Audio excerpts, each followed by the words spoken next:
पूरा ऑडिटोरियम लोगों से भरा हुआ था और इसी बीच एंट्री हुई मोदी जी की। मोदी जी ने आते ही अपनी स्पीच की शुरुआत की ये बोलते हुए कि मैं अभी एससीओ समिट के लिए चाइना जाकर आया हूँ। कल रात ही मैं जापान और चीन की यात्रा करके वापस लौटा हूँ। तो लोग ये सुन के ताली बजाने लगते हैं, बट मोदी जी ने जो अगली बात बोली उस पर किसी ने ज्यादा गौर नहीं किया। मोदी जी ने बोला ये आप तालियां किस लिए बजा रहे हो, कि मैं वहां पर गया या मैं वहां से आ गया। आप गया था इसकी ताली बजा रहे हो, आया हूँ इसकी ताली बजा रहे हो। अब लोग उस टाइम समझ नहीं पाए कि मोदी जी किस गहराई से ये बात को बोल रहे हैं, लेकिन आज जिस तरीके की रिपोर्ट सोशल मीडिया पे आ रही है, अब लोग कनेक्ट कर रहे हैं डॉट्स को और पता लगा पा रहे हैं कि मोदी जी ने ये बात जो बोली असल में वो उनकी जान पर हुए हमले को लेकर थी। आपने सही सुना। सोशल मीडिया पर पिछले 2 दिन से इस चीज को लेकर बवाल मचा हुआ है, जब से कुछ रिपोर्ट्स आई है कि मोदी जी को जान का खतरा था। मोदी जी ने आने वाले टाइम के काफी सारे विदेश दौरे रद्द किए हैं। अलग अलग यूजर्स अलग अलग वजह इस पे बता रहे हैं, लेकिन एक जो सबसे इंटरेस्टिंग चीज निकल के आ रही है वो ये है कि मोदी जी की जान को खतरा है। दोस्तों, हमारे देश ने आज से पहले भी हमारे कई प्राइम मिनिस्टर, फिर चाहे वो इंदिरा गांधी हो, राजीव गांधी हो, लाल बहादुर शास्त्री हो, बहुत सारे महत्वपूर्ण लोगों की डेथ्स देखी है अपने पद पे रहते हुए। तो मोदी जी पर हुआ हमला कोई नई बात तो है नहीं। आपको इस वीडियो में पूरी डिटेल में बताऊंगा कि आखिर बात है क्या। लेकिन इस सब कहानी में बांग्लादेश का क्या रोल है और यूएस का क्या रोल है वो समझना आपके लिए बहुत जरूरी है। तो जिस वक्त मोदी जी की एससीओ समिट चाइना में चल रही थी, उसी वक्त बांग्लादेश में एक अमेरिकी शख्स, नाम है टेरेंस जैक्सन, इनकी हत्या हो जाती है और हत्या बड़े विचित्र तरीके से होती है। अमेरिकी स्पेशल फोर्स के अधिकारी की ढाका में मिली लाश। आखिर बांग्लादेश में क्या खेल चल रहा था? जी हाँ, एक्चुअली ये जो टेरेंस जैक्सन है ये कोई साधारण आदमी नहीं थे। ये सीआईए के लिए उनके सीक्रेट ऑपरेशंस को अंजाम देते थे। सीआईए जैसे इंडिया में रॉ है, इसी तरह अमेरिका की एजेंसी है। इनका मारे जाना कोई आम बात नहीं थी, लेकिन इस घटना को कनेक्ट किया जा रहा है अब मोदी जी के बीजिंग दौरे से। आप मोदी जी की फोटो देखिए। यहाँ पर आप लोग गौर कीजिए कि मोदी जी यहाँ पर जिस गाड़ी में बैठे हैं वो गाड़ी है रशिया के प्रेसिडेंट पुतिन की, और मोदी जी का इस गाड़ी में बैठना कोई पहले से तय बात नहीं थी। मोदी जी को सिक्योरिटी रीजंस की वजह से इस गाड़ी में सिक्योरिटी दी गई थी। और जो कहानी की शुरुआत में मैंने आपको बताया, टेरेंस जैक्सन, इन्हीं को जिम्मेदारी दी गई थी मोदी जी की हत्या करने की। लेकिन हुआ इसका ठीक उल्टा। एक्चुअली रशियन इंटेलिजेंस एजेंसी, जिसका नाम केजीबी है, और इंडिया की रॉ, इन दोनों ने टेरेंस जैक्सन को ही निपटा दिया, वो भी बांग्लादेश में, उन्हीं के होटल के कमरे में, जिसकी वजह से एक बहुत बड़ी अनहोनी होने से बची। तो डिटेल में बात यह है कि 31 अगस्त को बांग्लादेश के ढाका में एक होटल है जिसका नाम है वेस्टिन। उसके कमरा नंबर 808 में एक शख्स की लाश मिलती है। उम्र लगभग 50 साल,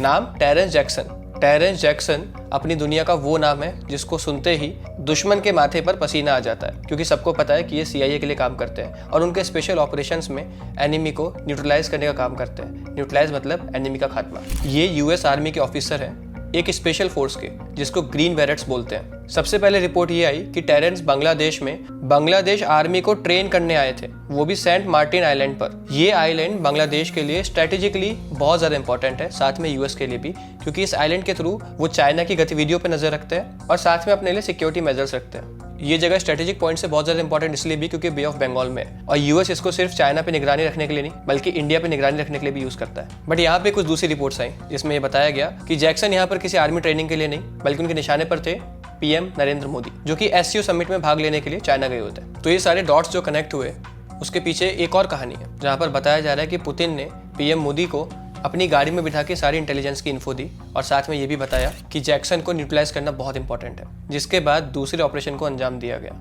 यहाँ पर किसी ने बताया कि कुछ अननोन गनमैन्स ने जॉनसन की हत्या कर दी, लेकिन दूसरे रिपोर्ट कुछ और ही तरफ इशारा कर रहे हैं, कुछ ऐसी चीज जो शायद हम आम नागरिकों से हमेशा छुपा के रखी जाती है, और इस चीज का नाम है पोलोनियम। हम में से 90% लोगों ने पोलोनियम का आज तक नाम भी नहीं सुना होगा, लेकिन ये काफी ज्यादा कॉमन है एजेंट्स की दुनिया में। हमने काफी सारी मूवीज आज तक देखी है जहां पर एजेंट्स अपने एनिमी को न्यूट्रलाइज करने के लिए अलग अलग मेथड्स का यूज करते हैं। एक्चुअली ये एक रेडियो एक्टिव आइटम है। अभी बात करते हैं जैक्सन की डेथ की। तो जैक्सन ने होटल में चेक इन किया 29 तारीख को और उनकी डेड बॉडी मिलती है 31 तारीख को। होटल के सीसीटीवी खंगाले गए, बट वहां पर कोई भी सस्पिशियस एक्टिविटी नहीं मिली। लेकिन कमाल की बात यह थी कि उनकी बॉडी का कोई भी पोस्टमार्टम नहीं किया गया और सीधा उसको यूएस भेज दिया गया, जो कि जनरली इन केसेस में कभी नहीं होता। और यहाँ पर एक दूसरी बात ये भी निकल के आ रही है कि जैक्सन को वहाँ और भी काफी वजहों से भेजा गया था, जिसमें कि सेंट मार्टिन्स आइलैंड को मॉर्गेज करने के लिए बांग्लादेश को फोर्स किया जा रहा था, जिससे कि यूएस अपना बे ऑफ बंगाल में कंट्रोल और भी बढ़ा सके। यहाँ पर जो टिप ऑफ मिली वो रशियन इंटेल से मिली, केजीबी से। इसको इंडिया के रॉ और चाइनीज एमएसएस को आगे फॉरवर्ड किया गया। अब आपको जानकारी देते हैं अपने कहानी के दूसरे हीरो की, पोलोनियम। अगर आपको सिंपल डेफिनेशन में समझाऊं तो पोलोनियम एक रेडियो एक्टिव मेटल है, बहुत ही रेयर और डेंजरस। ये अर्थ में नेचुरली थोड़ा सा मिलता है,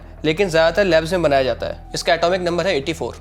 इसको बनाते हैं रशिया, यूएस और ये कुछ कंट्रीज के न्यूक्लियर प्रोग्राम में भी यूज होता है। ये कितना खतरनाक है इस बात का अंदाजा आप इससे लगाइए कि 1 ग्राम पोलोनियम में ताकत होती है कि वो 10 बिलियन लोगों को मार सकता है। 10 बिलियन। अब आप सोच रहे हो कि इतने से पदार्थ से इतने सारे लोगों की हत्या कैसे हो सकती है। आज आपको वो भी समझाता हूँ। एक्चुअली अभी तक जो भी मेथड्स यूज हुए हैं पोलोनियम को देने के, उसमें सबसे ज्यादा कॉमन है खाने में, चाय में, कॉफी में, किसी में मिक्स कर दिया जाता है। इसका कोई टेस्ट नहीं होता तो पता भी नहीं चलता, इसका कोई कलर नहीं होता, इसकी कोई स्मेल नहीं होती। दूसरा तरीका होता है धुएं में मिक्स कर देना। काफी सारे केसेस में धुएं में इसको मिक्स करके टारगेट को इनहेल कराया गया है जिससे उसकी डेथ हो गई। और तीसरा तरीका छूने मात्र से। पोलोनियम को जैसे ही बॉडी पे टच करते हैं ये स्किन में अब्जॉर्ब हो जाता है और इसका असर 1-2 घंटे में स्टार्ट हो जाता है, लेकिन पूरा असर आने में 4-5 दिन भी लग जाते हैं। ये एक रेडिएशन अटैक बॉडी पे करता है। इसमें से अल्फा रेज निकलती हैं जो सेल्स को अंदर से जला देती हैं, जैसे माइक्रोवेव में गर्म करना, वो भी अंदर से। इसकी वजह से लोगों के ऑर्गन्स फेल हो जाते हैं, किडनी, बोन मैरो सब खराब, इनफैक्ट ब्लड सेल्स तक मर जाते हैं। इसकी वजह से बाल झड़ना, वॉमिटिंग, ये सब होने लगता है और आखिर में हार्ट या लंग फेल की वजह से व्यक्ति की मौत हो जाती है, जिसको 3 से 4 हफ्ते भी लग जाते हैं। इसका एक बहुत फेमस एग्जांपल है 2006 में एक रशियन स्पाई जिनका नाम अलेक्जेंडर था, उनको लंदन में पोलोनियम 210 चाय में मिला के दिया। उसने टीवी पर बोला मुझे पॉइजन किया गया है, 23 दिन के अंदर अंदर मर गया। और फिर जब हॉस्पिटल से उनके यूरिन के सैंपल लिए गए तो उसमें रेडिएशन डिटेक्ट हुआ, जिससे इस चीज की पुष्टि भी हुई। बहरहाल जो पदार्थ मैंने आपको बताया इसका इस्तेमाल उन एजेंसीज ने किया है जिन्होंने भी जैक्सन को न्यूट्रलाइज किया है। तो फिलहाल ये न्यूज पूरे सोशल मीडिया पर छाई हुई है और लोग अपने अपने ओपिनियन देके कोई इसको कॉन्स्पिरेसी थ्योरी बता रहा है या फिर कोई इसको अंदर की खबर। बहरहाल आपका इस बारे में क्या कहना है कमेंट करके जरूर बताना। वीडियो अच्छी लगी तो लाइक करना मत भूलना और इस चैनल पर इसी तरह की दूसरी वीडियोस देखना मत भूलना। मिलता है अगली वीडियो में। जय हिंद।